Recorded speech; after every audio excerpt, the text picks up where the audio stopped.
learning Quran together. بسم اللہ الحمدللہ والصلاۃ والسلام علی رسول اللہ۔ سورہ لقمان آیت 11۔ ھذا خلق اللہ، یہ ہے اللہ تعالیٰ کی مخلوق۔ فارونی، تو دکھاؤ مجھے، ماذا خلقا، کیا کچھ پیدا کیا، الذین من دونہ، ان لوگوں نے جو اس کے سوا ہے، بل الظالمون فی ضلال مبین، بلکہ ظالم کھلی گمراہی میں ہیں۔ یہ ہے اللہ تعالیٰ کی مخلوق، مراد جانور، پودے، پہاڑ اور دیگر ساری مخلوقات جو اللہ تعالیٰ نے پیدا کی ہیں۔ ہر چیز تو اللہ تعالیٰ کی تخلیق ہے، پھر تم جن کو مدد کے لیے پکارتے ہو، جن کی عبادت کرتے ہو، ان کی بڑائی کا بھی کوئی ثبوت دو۔ جن کو تم اپنی حاجتوں میں پکارتے ہو اور ان کی عبادت کرتے ہو تو اس سے یہ لازم آتا ہے کہ ان کی بھی کوئی تخلیق ہو جیسی اللہ کی تخلیق ہے۔ ان کے یہ خود ساختہ معبود بھی رزق عطا کرتے ہوں جیسے اللہ تعالیٰ رزق عطا کرتا ہے۔ اگر تمہارے خود ساختہ معبودوں نے ان میں سے کوئی کام کیا ہے تو دکھاؤ، تاکہ تمہارا ان کے بارے میں جو دعویٰ ہے وہ ثابت ہو کہ وہ عبادت کے مستحق ہیں۔ یہ ظاہر ہے کہ وہ کوئی ایسی چیز نہیں دکھا سکتے جو ان باطل معبودوں کی تخلیق ہو، کیونکہ تمام چیزوں کے بارے میں وہ اقرار کر چکے ہیں کہ وہ اللہ کی تخلیق کردہ ہے اور ان اشیاء کے علاوہ وہاں کوئی چیز موجود ہی نہیں، لہٰذا وہ کسی ایسی چیز کو ثابت کرنے سے عاجز ہیں جو عبادت کی مستحق ہو۔ ان کا ان خود ساختہ معبودوں کی عبادت کرنا کسی علم اور بصیرت پر نہیں بلکہ جہالت اور گمراہی کی بنا پر ہے۔ وَلَقَدْ آتَيْنَا لُقْمَانَ الْحِكْمَةَ، اور بلا شبہ یقیناً ہم نے لقمان کو حکمت عطا کی تھی، ان اشکر للہ، کہ اللہ کا شکر ادا کرو، وَمَن یشکر، اور جو کوئی شکر کرتا ہے، فَإِنَّمَا یشکر لِنَفْسِهِ، وہ اپنے ہی لیے شکر کرتا ہے، وَمَن کفر، اور جس نے ناشکری کی، فَإِنَّ اللَّهَ غَنِیٌّ حمید، تو یقیناً اللہ تعالیٰ بے نیاز بہت تعریفوں والا ہے۔ حضرت لقمان رحمۃ اللہ تعالیٰ کے نیک بندے تھے۔ ان کا تعلق عرب سے تھا۔ عرب میں ان کی دانائی، حکمت اور عقل و فہم بہت مشہور تھی۔ انہیں دینی بصیرت میں بھی نمایاں مقام حاصل تھا۔ اللہ تعالیٰ نے انہیں حکمت عطا کی اور وہ دین کی سمجھ ہے۔ انشکر للہ، کہ اللہ کا شکر ادا کرو کہ اس نے تمہارے ہم جنسوں، ہم عمروں اور ہم عصروں میں مخصوص انعام فرما کر فوقیت عطا فرمائی۔ اور شکر سے مراد اللہ تعالیٰ کی نعمت کو پہچان کر اس کی حمد و ثنا کرنا۔ شکر کا نفع شکر کرنے والے ہی کی طرف لوٹتا ہے۔ شکر کرنے والا روزے دار کی طرح ہے۔ حضرت ابو ہریرہ بیان کرتے ہیں کہ نبی صلی اللہ علیہ وسلم نے فرمایا، کھانا کھا کر اللہ کا شکر ادا کرنے والا اجر و ثواب میں صبر کرنے والے روزہ دار کے برابر ہے۔ جامع ترمذی 2486۔ ہدایت کی نعمت ملتی ہے شکر گزاروں کو، اور شکر سے نعمتوں میں مزید اضافہ بھی ہوتا ہے۔ شکر گزاری کی وجہ سے انسان کا نفس پاک ہوتا ہے اور نیک کاموں میں وہ آگے بڑھتا ہے۔ جو کوئی شکر ادا نہیں کرتا تو اس کا وبال اسی پر ہوتا ہے۔ جو کوئی اس کے حکم کی مخالفت کرتا ہے اس کے بارے میں فیصلہ کرنے میں وہ بے نیاز اور قابل ستائش ہے۔ اللہ تعالیٰ نا قدروں نا شکروں کی شکر گزاری کا محتاج نہیں، وہ بے پناہ خوبیوں والا ہے۔ اگر ساری زمین کے انسان نا شکرے بن جائیں تو اللہ تعالیٰ کا کوئی نقصان نہیں کر سکتے۔ اللہ تعالیٰ بے نیاز ہے۔ انسان کے نا شکرے پن سے اس کی ذات کی عظمت میں کوئی فرق نہیں آتا۔ وَإِذْ قَالَ لُقْمَانُ لِابْنِهِ، اور جب لقمان نے اپنے بیٹے سے کہا، وَهُوَ يَعِظُهُ، اور وہ اس کو نصیحت کر رہا تھا، یا بنیا لا تشرک باللہ، اے میرے بیٹے اللہ کے ساتھ کسی کو شریک نہ کرنا، ان الشرک لظلم عظیم، بلا شبہ شرک یقیناً بہت بڑا ظلم ہے۔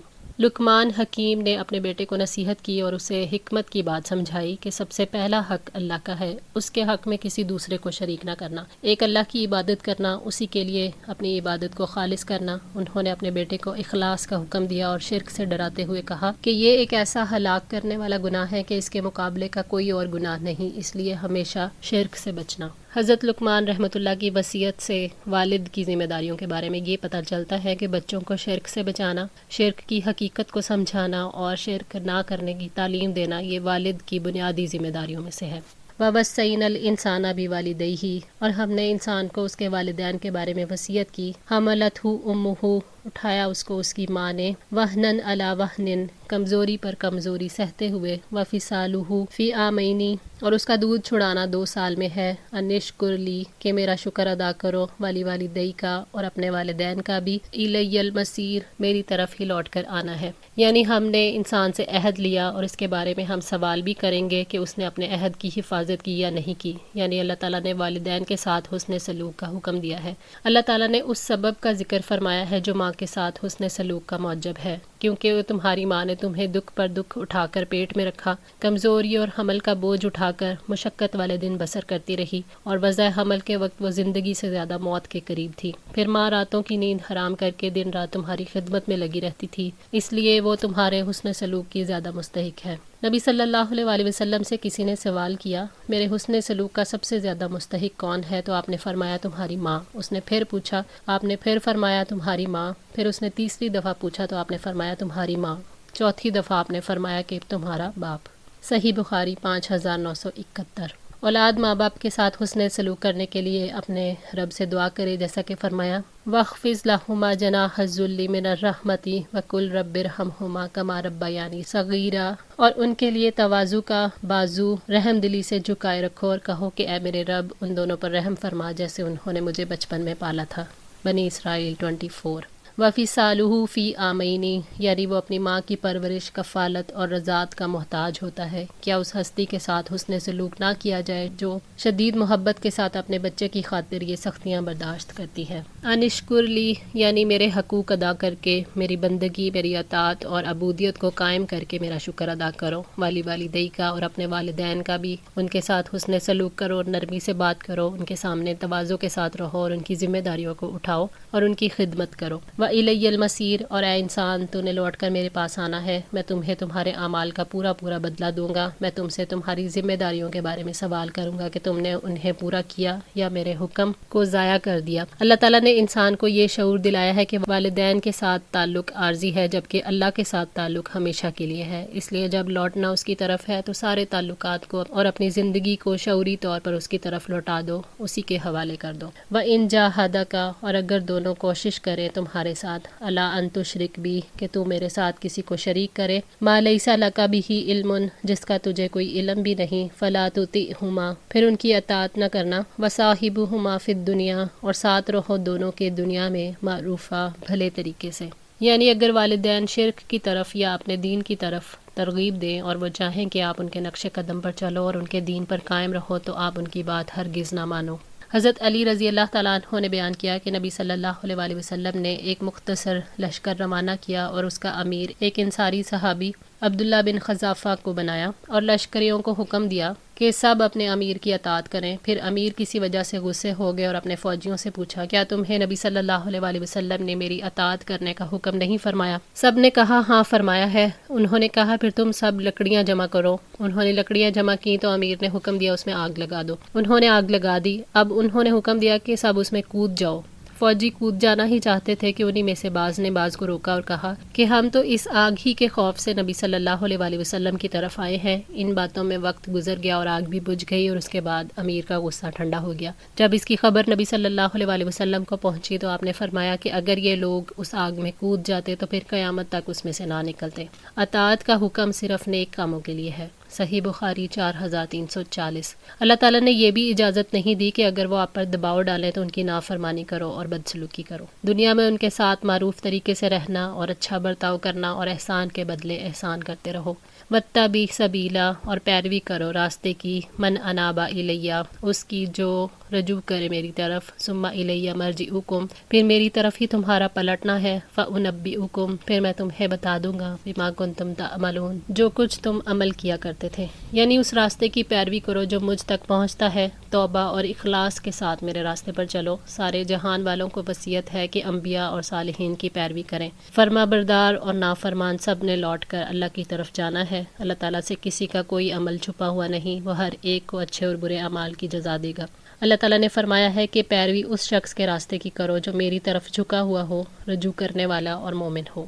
یا بنیا، اے میرے بیٹے، انہا ان تکو، بے شک اگر وہ ہو، مثقال حبۃ من خردل، رائی کے دانے کے برابر۔ لقمان حکیم نے اللہ تعالیٰ کے لطیف و خبیر ہونے کا شعور دلاتے ہوئے کہا کہ اگر کوئی عمل رائی کے دانے کے برابر ہو جو کہ بہت ہی چھوٹا اور حقیر ذرہ ہے، فتکن فی صخرۃ، پھر وہ کسی چٹان میں ہو، یعنی وہ ذرہ کسی چٹان کے درمیان میں چلا جائے، او فی السماواتی، یا آسمانوں میں، او فی الارض، یا زمین میں، یعنی وہ دانہ آسمانوں میں ستاروں اور سیاروں کے درمیان یا زمین کے نیچے زمین کی تہوں میں بھی چلا جائے، یا اتی بہ اللہ، اللہ تعالیٰ اس کو لے آئے گا۔ اللہ تعالیٰ اپنے وسیع علم اور کامل خبر اور قدرت سے اس کو واپس لے آئے گا۔ جب قیامت کے دن انصاف کے ترازو نصب کرے گا تو ظلم اور گناہ کو حاضر کر دے گا اور پورا پورا بدلہ دے گا۔ ان اللہ لطیف خبیر، یقیناً اللہ تعالیٰ باریک بین باخبر ہے۔ اللہ تعالیٰ باریک علم والا ہے، وہ آنکھ سے نہ نظر آنے والی چیزوں کو بھی دیکھتا ہے۔ اگر کوئی باریک سے باریک ذرہ بھی چٹان کے اندر ہو، اللہ اپنے علم سے اسے ظاہر فرما دے گا۔ نبی صلی اللہ علیہ وآلہ وسلم نے فرمایا، اگر کوئی کسی ایسی ٹھوس چٹان میں جا کر عمل کرے جس کا نہ کوئی دروازہ ہو اور نہ کوئی سوراخ، اس کو بھی اللہ تعالیٰ ظاہر فرما دے گا، چاہے وہ نیک ہو یا بد۔ مسند احمد۔ اللہ تعالیٰ نے فرمایا سورہ الانعام 59 میں، وَعِندَهُ مَفَاتِحُ الْغَيْبِ لَا يَعْلَمُهَا إِلَّا هُوَ وَيَعْلَمُ مَا فِي الْبَرِّ وَالْبَحْرِ وَمَا تَسْقُطُ مِنْ وَرَقَةٍ إِلَّا يَعْلَمُهَا وَلَا حَبَّةٍ فِي ظُلُمَاتِ الْأَرْضِ وَلَا رَطْبٍ وَلَا يَابِسٍ إِلَّا فِي كِتَابٍ مُبِينٍ۔ اور غیب کی کنجیاں اسی کے پاس ہیں، اس کے سوا انہیں کوئی نہیں جانتا، اور وہ خشکی اور سمندر کی ہر چیز کو جانتا ہے، اور کوئی پتا نہیں گرتا مگر وہ اسے بھی جانتا ہے، اور زمین کی تاریکیوں میں کوئی دانہ نہیں گرتا، اور نہ کوئی تر چیز اور نہ کوئی خشک چیز مگر سب کھلی کتاب میں ہے۔ یا بنیا، اے میرے بیٹے، اقم الصلاۃ، نماز قائم کرو، وامر بالمعروف، اور نیکی کا حکم دو، ونہا عن المنکر، اور برائی سے روکو، واصبر علی ما اصابک، اور جو مصیبت بھی تم پر آئے اس پر صبر کرو، ان ذالک من عزم الامور، یقیناً یہ بڑے ہمت کے کاموں میں سے ہے۔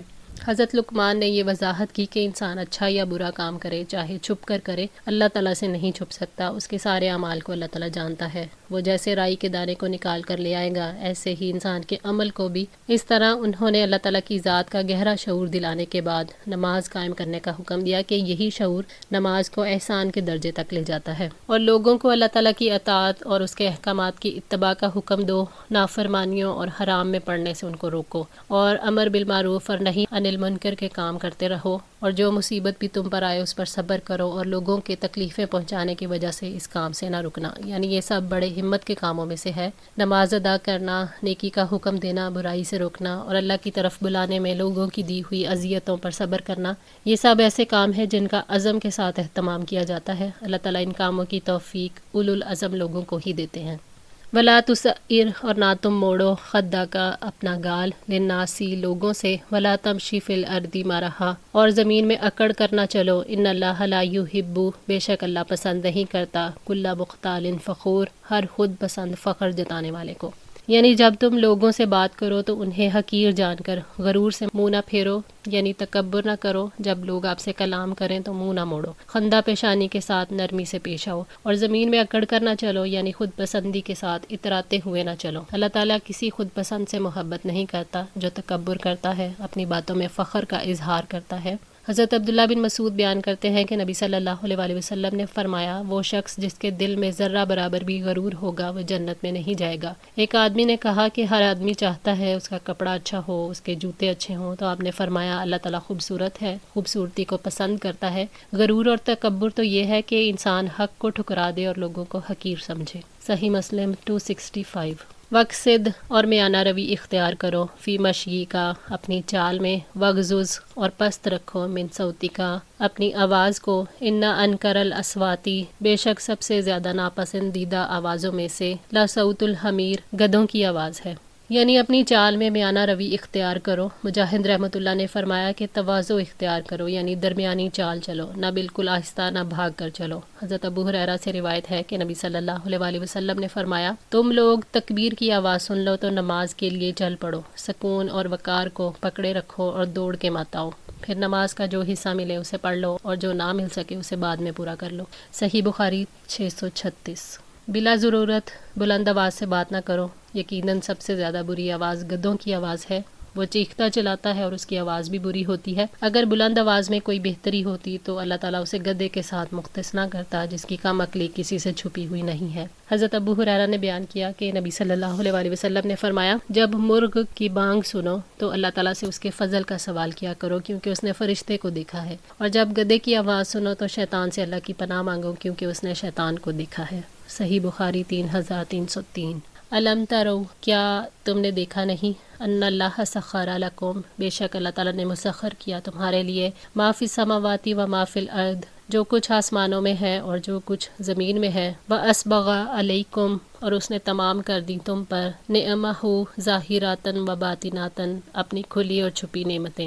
اللہ تعالیٰ نے بندوں کو اپنی نعمتیں یاد دلائی ہیں کہ ان پر غور کرو اور شکر ادا کرو۔ کیا تم غور نہیں کرتے کہ اللہ تعالیٰ نے تمہارے لیے کام میں لگا دیا ہے جو کچھ آسمانوں میں ہے، سب تمہارے فائدے کے لیے مسخر کر دیا ہے۔ آسمان کو مضبوط چھت بنا دیا، سورج کو تمہارے لیے کاموں میں لگا دیا، اس کی روشنی اور حرارت تمہارا واٹر سائیکل، بارشوں کا برسنا اسی سلسلے کی ایک کڑی ہے۔ چاند کو بھی تمہارے کام میں لگا دیا، جس کی روشنی سے کتنے ہی پھلوں میں مٹھاس پیدا ہوتی ہے۔ ستارے جن سے تم رہنمائی لیتے ہو۔ تسخیر کا مطلب ہے فائدہ اٹھانا، جیسے اللہ تعالیٰ نے زمین اور آسمان کو ایسے اصولوں کا پابند بنا دیا کہ وہ ہمارے لیے کام کرتے ہیں اور انسان ان سے فائدہ اٹھا رہے ہیں۔ اسی طرح زمین کے صحرا، دریا، پہاڑ، سمندر، کھیت، درخت، معدنیات، باغات، جانور، پرندے، مچھلیاں، کتنی نعمتیں ہیں، سب انسان کے لیے ہیں، اور اللہ تعالیٰ نے اپنی کھلی اور چھپی نعمتیں انسان پر پوری کر دی۔ ظاہری نعمتیں وہ ہیں جن کو ہم اپنے حواس کے ذریعے معلوم کر سکتے ہیں، اور ان کا تعلق ہماری مادی زندگی اور